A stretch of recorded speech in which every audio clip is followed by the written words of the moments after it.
Hey guys, this is Anthony Morganti. I am MrPhotographer.com. Today, Topaz Labs updated Denoise AI to version 2.4.0. In this video, I'm going to talk a little bit about what's new. And to tell you the truth, there's not a lot new here. Let's even take a look here, and I'll have this listed in the description below this video. They've updated the low light models to the newest version, so apparently the low light noise reduction has been improved. They've updated the Photoshop plugins. Many of us had problems having Topaz Labs Denoise AI work in Photoshop. Apparently that's fixed.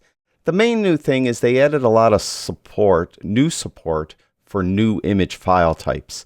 RAW files, ARI, CR3, non-RAW formats, BMP, HEIC, PPM, PGM, PBM, PNM, TGA, and WEBP. Of course, a lot of those are barely used.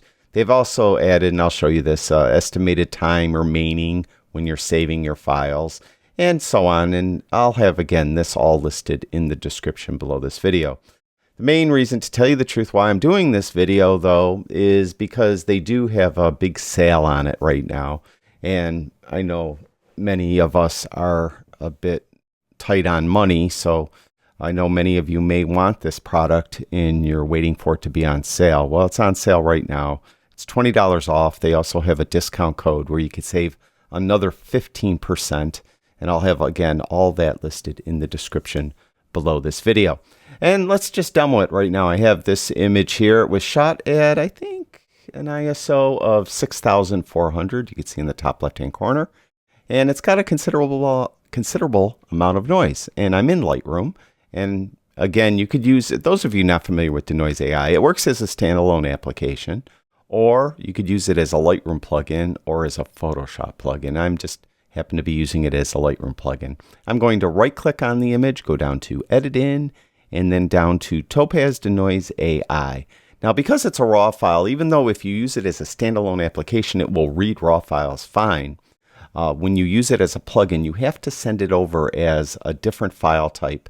By default, it will be TIFF. I use ProPhoto RGB, 16 bits per component. Resolution of 360. I use that because I use an Epson printer, and Epson recommends that throughout your workflow, try to keep resolution at 360 when you use their printers, and compression none. And I'm going to click Edit.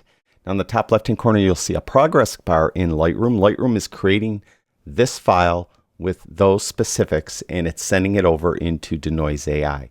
I have my Denoise AI set up so that it's in the 4-panel view because it has 3 different modes of noise reduction. Denoise AI mode, AI clear, and low light mode. And again, low light mode is the one that they improved in this version of Denoise AI. In the 4-panel mode, you can see everything next to one another. In the top left-hand corner is the original image without any noise reduction at all. Next is Denoise AI, and that looks great. Lower left-hand corner is AI Clear, and that one is not as good as Denoise AI. And the low light mode is almost as good as Denoise AI, but I think Denoise AI is a little bit better. Now, with that said, I'm just using the default auto settings. You could see over here on the right-hand side where it says AI mode. In Denoise AI, I just have it on auto. On AI Clear, it's auto. And in low light mode, it's auto.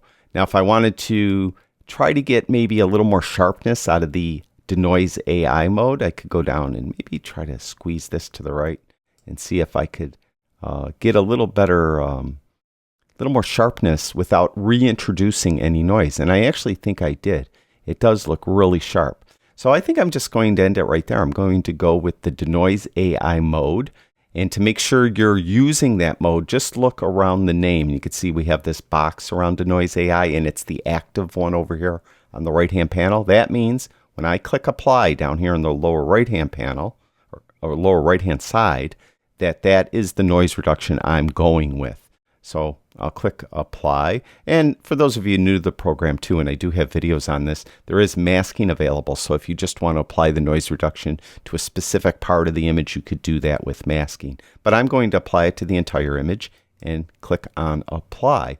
Now, one of the new features, it has this remaining time over here in the top right-hand corner, and you can see it's kind of bouncing around, kind of goes down, then up, then down, then up.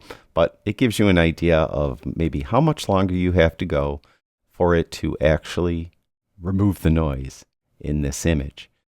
So we'll let it do its thing, and when it's done, it's going to reopen this image into Lightroom. Now I'm going to open up the film strip down here, and I have the two images down at the bottom. And what I'm going to do is I'm going to hold the Command key in Lightroom, and I'll get this little box, and then I could draw a box over the serpent's head, and we'll zoom in. So there's our image with the noise reduced.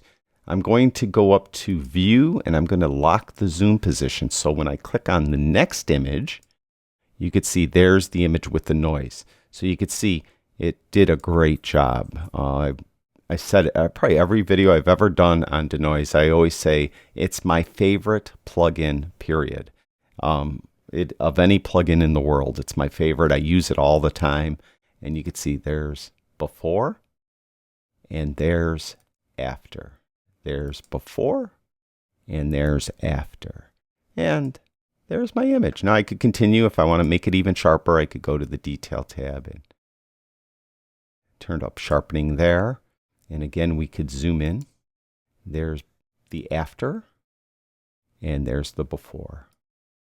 So Denoise AI, again, it's on sale. Description below this video, I have more info on that. And I'd just like to thank everyone that puts up with me and watches my videos. I really do appreciate it. I'll talk to you guys soon.